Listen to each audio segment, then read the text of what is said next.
Acharam aí? Não? 1 Coríntios. Deixa eu pegar para vocês. Primeira carta de Paulo aos Coríntios, capítulo 10.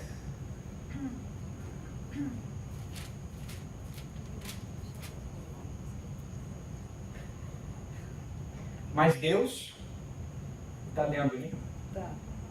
Mas Deus não ficou contente com a maioria deles, e por isso eles morreram e os seus corpos ficaram espalhados no deserto. Só até aqui. Você postou isso?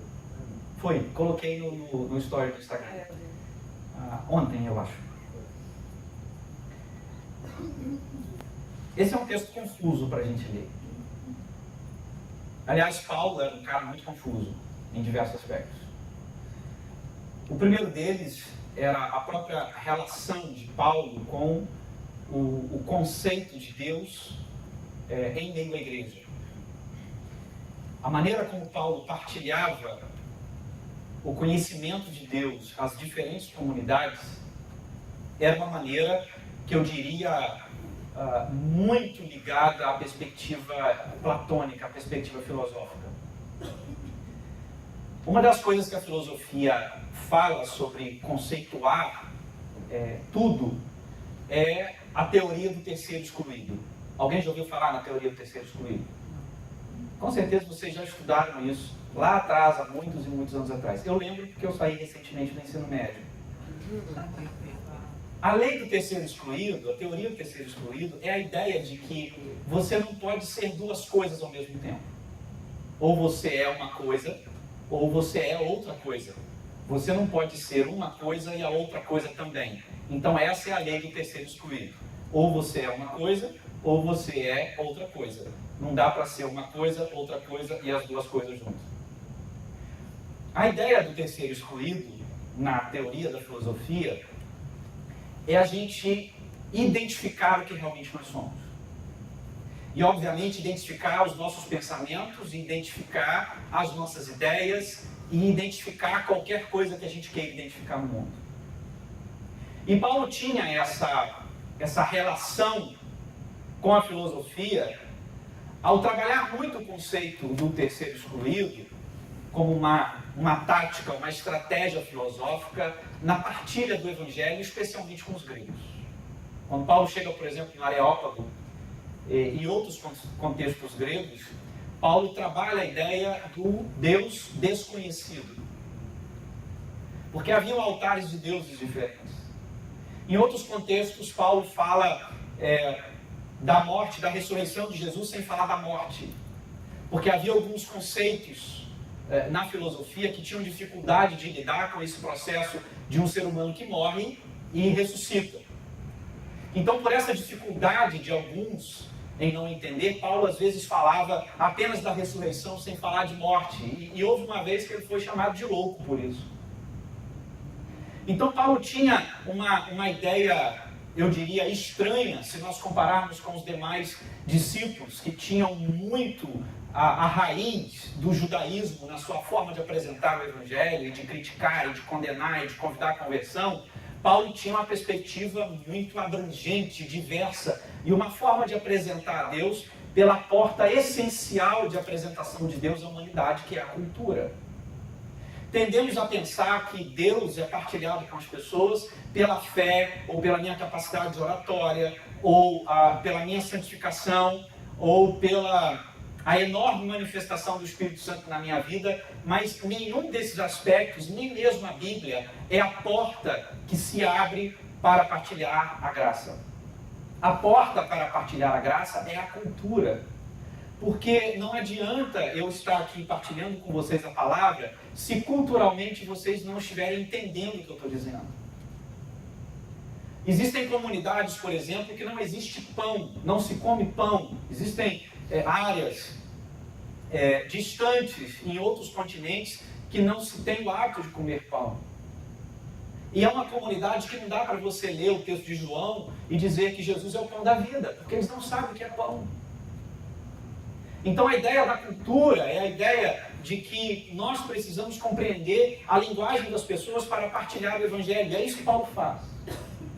E aqui nesse texto eu tenho essa diversidade, eu diria essa loucura da estratégia de Paulo em dividir a graça, porque Paulo está falando do povo de Israel durante a sua caminhada no deserto. E para quem que Paulo está falando isso? Paulo está falando para uma igreja absolutamente helenista, culturalmente falando, um contexto absolutamente grego. Paulo está escrevendo à igreja em Corinto, uma cidade portuária do Império Romano, com alta cultura helenista presente. Não havia influência judaica, no sentido cultural da cidade, das pessoas, do pensamento, das ideias, da perspectiva de Deus.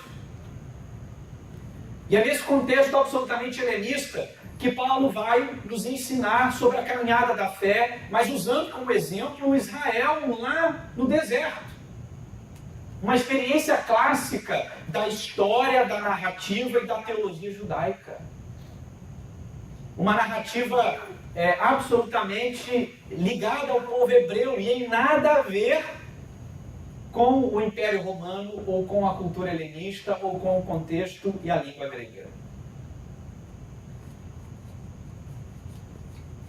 E aí parece um contrassenso, mas é exatamente sobre isso que o Evangelho quando nós falamos de linguagem, de mudança de vida, de experiência com Deus nos dias de hoje. A gente não pode partilhar o Evangelho como há 500 anos atrás.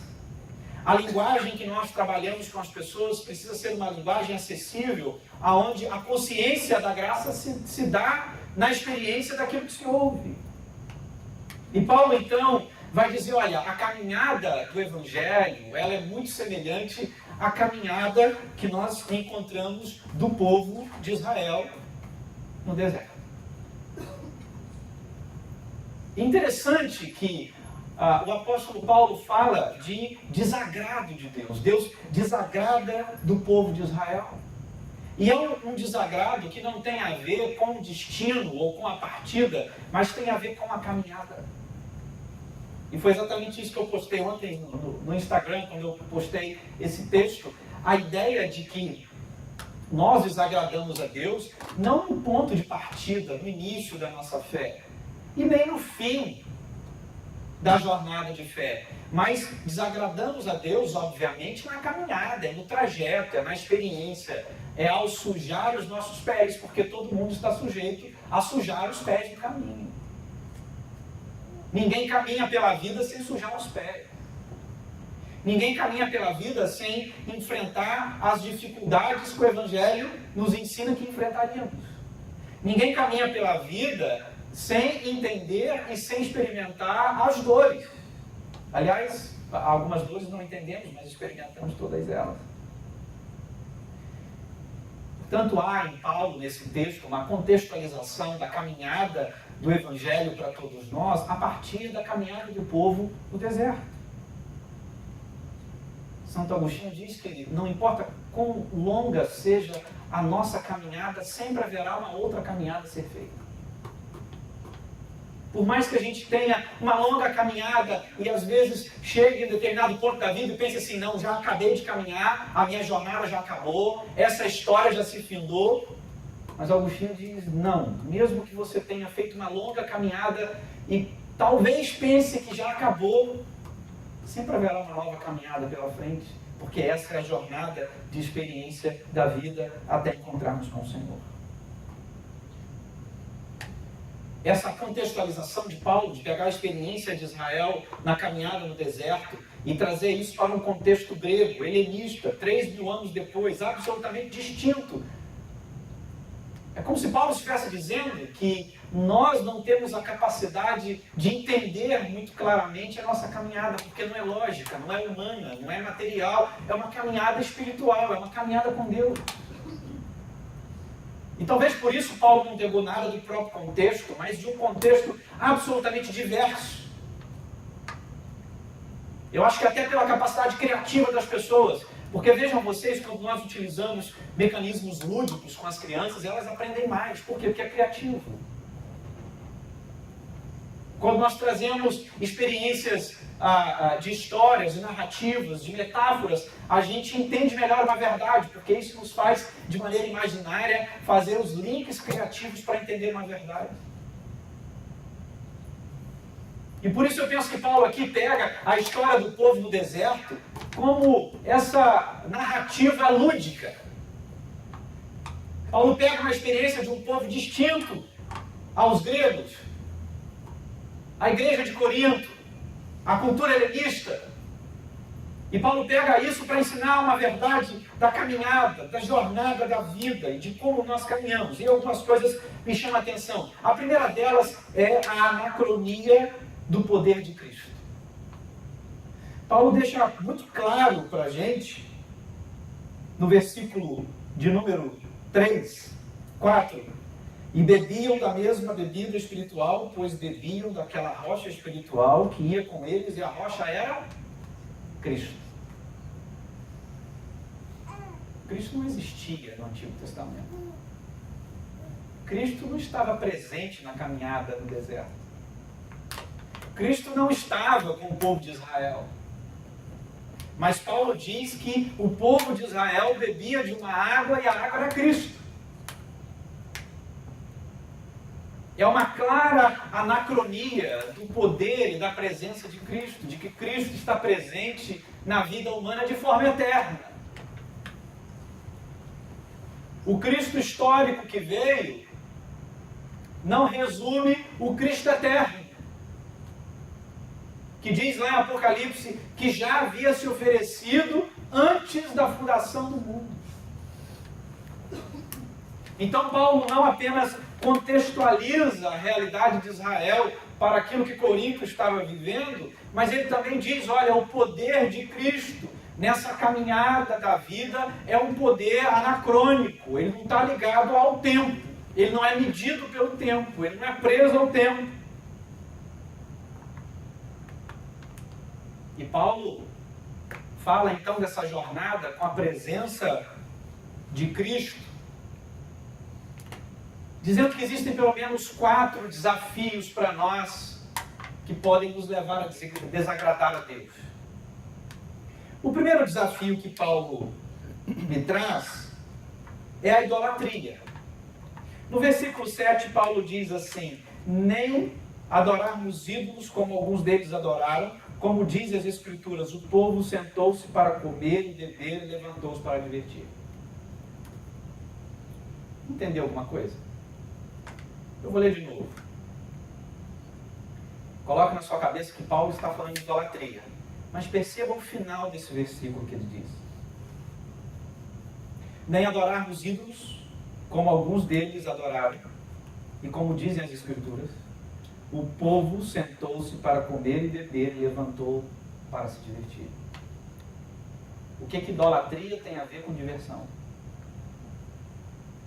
Paulo começa o versículo dizendo que nós não devemos nos fazer idólatras. E ele diz que não devemos nos fazer idólatras como eles fizeram.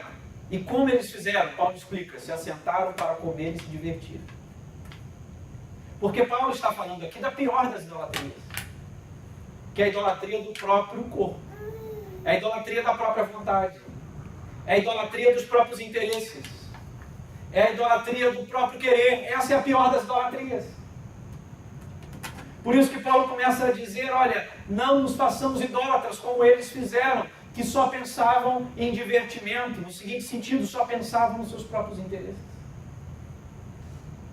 E quantas das vezes, na jornada de fé que nós estamos, nós não queremos receber a vontade de Deus, mas nós queremos receber o que nós queremos.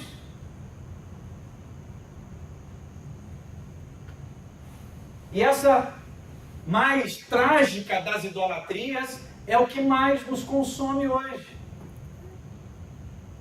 Especialmente pelo exclusivismo do século XXI. Nós somos exclusivistas. O mercado faz isso com a gente. A companhia de cable te liga e diz, temos uma oferta especial para você, porque você é o nosso cliente especial. Os shows que têm os espaços VIP. O mundo está nos forçando a ser pessoas que exigem ser exclusivas. Eu não quero que todo mundo quer, eu quero um óculos diferente, eu quero uma roupa diferente, eu quero um carro diferente. Porque o exclusivismo é o que o mundo de hoje tem nos levado a pensar e a viver. E a gente leva isso para o campo da fé. Levamos para o campo da fé porque às vezes nós queremos que Deus faça coisas pelo nosso mero capricho exclusivista. Porque eu acho que eu mereço. Porque eu vou à igreja aos domingos. Porque tem 2 meses que eu não tomo vinho fazendo propósito. Seja lá qual for o motivo que você use, dizer, Deus precisa me abençoar. Aliás, é uma história sobre isso em Juízes, que o cara vai lá, constrói uma pequena igreja, coloca um sacerdote para pregar, e quando ele termina de construir a igrejinha, coloca o sacerdote, as imagens, ele termina e diz o texto que ele diz assim, agora Deus vai me fazer bem. Construí uma igreja, contratei um pastor, vai ter culto agora, Deus vai ver que eu sou um cara bacana pra caramba e vai me abençoar. Então entramos nesse ritmo exclusivista que o mundo nos força e levamos esse ritmo para a fé. E o grande perigo do exclusivismo, acima de todos os outros, é de acharmos que somente nós temos a verdade. E esse é o maior perigo da religião nos dias de hoje. É quando alguém chega para mim e me conta uma verdade bíblica achando que aquela verdade bíblica é a única verdade do universo. Você entender que Deus pode se revelar a outras pessoas também de formas diferentes e que ninguém é dono da verdade. A verdade é Cristo e se a verdade é Ele e se o seu poder é anacrônico, Ele se revela a quem Ele quer, da forma que Ele quer. Amém. Glória a Deus. Aleluia. Então a pior das idolatrias que Paulo diz que o povo experimentou no deserto não foi a idolatria do bezerro de ouro, foi a idolatria do próprio corpo, da própria vontade, dos próprios interesses. O segundo grande problema que Paulo fala é o problema da tentação a Cristo. E Paulo diz isso de maneira muito clara, versículo número 9, que nós não devemos tentar a Cristo. E há muita gente que tenta a Cristo, que tenta Deus.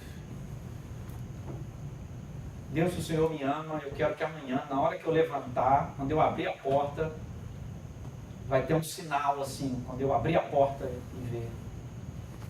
Isso é tentar a Cristo. E tem muita gente achando que é gerente de pessoas e de recursos humanos e que Cristo virou office boy. Amanhã eu quero isso assim como um sinal de que o Senhor me ama, de que o Senhor me quer, de que o Senhor está me dando essa direção ou aquela direção, ou que o Senhor está me dizendo isso ou me dizendo aquilo. Paulo diz, cuidado, não façam isso, não tentem a Cristo.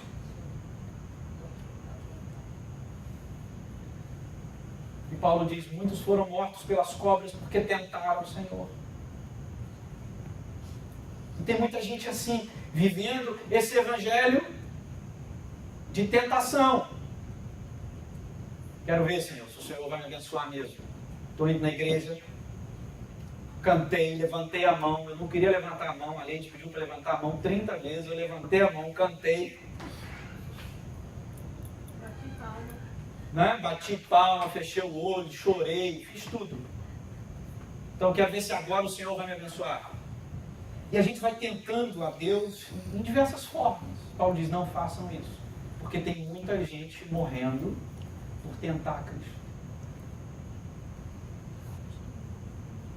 Paulo também fala de um outro problema, que é o problema da imoralidade. O mundo hoje está assim. Ninguém é de ninguém. Todo mundo na pista para negócio. E por aí vão as expressões mais imorais possíveis. Agora, há um aspecto da imoralidade que eu queria falar com vocês hoje. Paulo diz assim, versículo 8, não devemos cometer imoralidade sexual como algum deles fizeram, e por conta disso 23 mil caíram mortos num só dia. Sabe qual é a pior imoralidade sexual?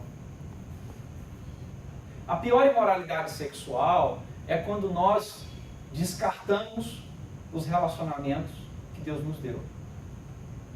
E aqui eu trago uma palavra aos casados. Amem suas esposas, maridos. E a Bíblia diz, amem as suas esposas como Cristo amou a igreja. Esposas, amem os seus maridos.